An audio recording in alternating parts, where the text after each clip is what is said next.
এই দলটা যতই বলুক টাইম ফ্রেম দিক, মনে রাখতে হবে যে বলে যে আমি পালিয়ে যাব না বলে যে পালিয়ে যায়, সে আসি বলে কখনো ওই দিন শেষটা গান আছে না, আসি আসি বলে বন্ধু দেখা যাবে, ওখান থেকে বলবে আসবে বলে নেতা কর্মীদেরকে মাঝে মাঝে বের হবে, ওদেরকে জনগণ ঠেঙাবে, ঠেঙায় জেলে দিবে, কোনো লাভ নাই। আচ্ছা, ওদের বিষয়ে কথা বলাটাই মনে করে আমাদের লস। আমাদের ভবিষ্যৎ বাংলাদেশ করতে হবে, তাদের জন্য, এই ছেলেগুলোর জন্য, আমাদের জন্য। মনে রাখতে হবে এই যে পুলিশগুলা ধরে দাঁড়ায় আছে না, আমাদের নিরাপত্তা দিচ্ছে ওদের জন্য, ওদের পোলাপানের জন্য। কারণ এই পুলিশরাও তারাও ভালো নাই, 18-20 হাজার টাকা বেতন পায় তাদেরকে ডিউটিতে পাঠায়। ধরেন একটা মরা লাশ ভেসে উঠছে, এপাশে কি নদী যেন আছে, মাথাভাঙা নদীতে একটা লাশ ভেসে উঠছে, পুলিশকে ফোন দিলেন যে ভাই লাশটা উঠাই নিয়ে যান। পুলিশ লাশটা উঠাইতে গেল গাড়ি নিয়ে, ওই লাশটা পোস্টমর্টম করাইতে গেল, ওই লাশটার যত আনুষঙ্গিক খরচ, এই খরচ কে দিতে হয় জানেন? পুলিশ তার নিজের পকেট থেকে দিতে হয়। পুলিশের এটার জন্য আলাদা কোনো ফান্ড নাই। পুলিশ যখন তার উপরের কর্মকর্তাকে বলে যে এটার জন্য আমাকে ফান্ড দেন, কারণ আমি মাথাভাঙা নদীতে যাব, ওখান থেকে লাশটা উঠাবো, হসপিটালে নিয়ে যাব, পোস্টমর্টম করাবো, এরপরে বাসায় দিব, এটা কি এমনি এমনি হয়ে যায়? এটা গাড়ি লাগে না? এটা খরচ আছে না? হসপিটাল খরচ আছে না? তখন পুলিশের ঊর্ধ্বতন কর্মকর্তা বলে এটা ম্যানেজ করে নাও। কি করে নাও? ম্যানেজটা কিভাবে করে? তখন আপনার আমার পকেট থেকে কি করতে হয়? ম্যানেজ করতে হয়। আমরা পুলিশের জন্য বাংলাদেশটা পরিবর্তন চাই। এই যে মানুষগুলা, এরা কখনো স্কুলে গেলে ওদের কোনো মন্ত্রী ওদেরকে বলবে না আমরা এমন একটা বাংলাদেশ চাই, ওদের কোনো মন্ত্রী বলবে না যে তুমি অমুকের পিছনে রাজনীতি করতে হবে, তুমুকের পিছনে রাজনীতি করতে হবে, বরং আমরা এমন একটা বাংলাদেশ চাই যেখানে এদেরকে বলা হবে, শিক্ষার্থীদেরকে বলা হবে তুমি সমাজের নেতৃত্ব হয়ে উঠবা। অথচ আমাদের কি বলা হয়? তোমরা অমুকের পিছনে রাজনীতি করবা, তুমুকের পিছনে রাজনীতি করবা, অথচ নিজের ছেলে মেয়েদেরকে রাখছে বিদেশে। আমাদের একটা মাননীয় শিক্ষামন্ত্রী আসছেন, এই পর্যন্ত উনি সংসদে ক্ষমা চাইছেন, কিন্তু কি পরিমাণ একটা মানুষ সাইকো হইতে পারে, উনি সংসদে ক্ষমা চাইছেন, ক্ষমা চাওয়ার পরে উনি কুমিল্লা সরকারি মহিলা কলেজের শিক্ষকদের উপর এটার প্রতিশোধ নিয়েছেন। আপনি প্রশাসনের ব্যর্থতা, আপনার নিজের মন্ত্রণালয়ের ব্যর্থতা আপনি কলেজের নিরীহ শিক্ষকদের উপর আপনি চাপিয়ে দিয়েছেন, এবং আপনি আপনার যেই আইনের আপনার ক্ষমতার অপব্যবহার করে আপনি তাদের এই শিক্ষকদেরকে আপনি পোস্টিং করাই দিয়েছেন। ওই দিন শেষে ডাক্তার এবং শিক্ষক এই দুইটা নিরীহ শ্রেণী আছে, না পারলে গিয়ে ওদেরকে ধরে পিটাও। ক্ষমতাহীন শ্রেণী। মিলন সাহেব, আমরা আপনার অতীত জানি, আপনার পরিবারের দুর্নীতিও আমরা জানি, মন্ত্রণালয়ে আপনার দুর্নীতিও আমরা জানি।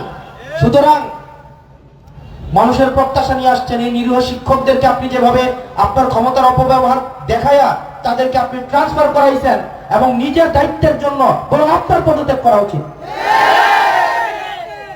আমরা হতাশ হয়েছি সবাই, এখানে যারা যারা আছে, যেমন ওনার বিরুদ্ধে বক্তব্য দিলে এখন আমার এলাকার স্কুল কলেজের কাজ বন্ধ করাই দিবে, এই পরিমাণ সাইকো।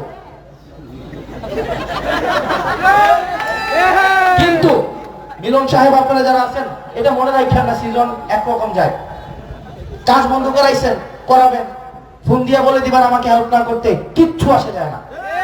কারণ মানুষ জানে, বাংলাদেশের মানুষ জানে দিন শেষে আমরা তাদের পক্ষে কাজ করি।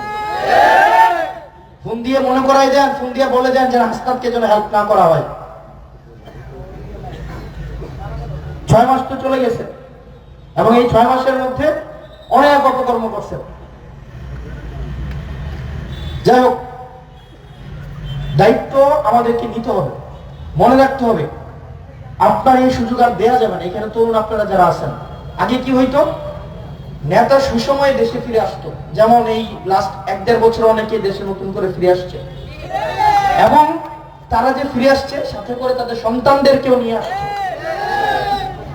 বাপ এখন এমপি, ছেলে ঠিকাদার প্রতিষ্ঠানের মালিক, আছেন এরকম? বাপরে দায়িত্ব দিছে আবার আরেকটা, নিজে এমপি, বাপে হচ্ছে ঠিকাদার প্রতিষ্ঠানের মালিক, ছেলেকে দিয়ে দিছে এক কোম্পানি করে, যেটা নামে আছে কিন্তু কোনো জায়গায় নাই। এটা পারিবারিক গ্রুপ অফ কোম্পানিতে পরিণত করছে। আর যে কর্মী যারা মারি খাইছে, জেলে গেছে, ছাত্র দলের অসংখ্য নেতা কর্মী বাসায় আসতে পারে নাই, যুব দলের অসংখ্য নেতা কর্মী বাড়িতে আসতে পারে নাই, এরকম আসছিল না?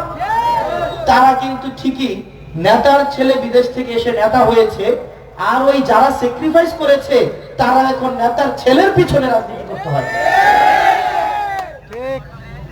মনে রাখবেন, যারা বিভিন্ন প্রোগ্রামে আইসা আমাদেরকে বাধা দেওয়ার চেষ্টা করেন, বিশ্বাস করেন আপনি আমার সাথে লাগালাগি মারামারি করবেন, কিন্তু আপনার নেতা ঢাকায় আমাদের সাথে বসে বিরিয়ানি খায়।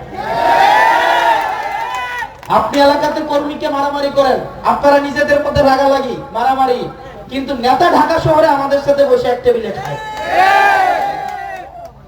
আপনি কর্মীদেরকে, আপনি কি আরেক দলের কর্মীদেরকে মারতেছেন, অথচ দেখা যাবে আপনার নেতা এবং আরেক দলের নেতা দুইজনের মেয়ের বিয়ে, ছেলের বিয়ে একসাথে হয়।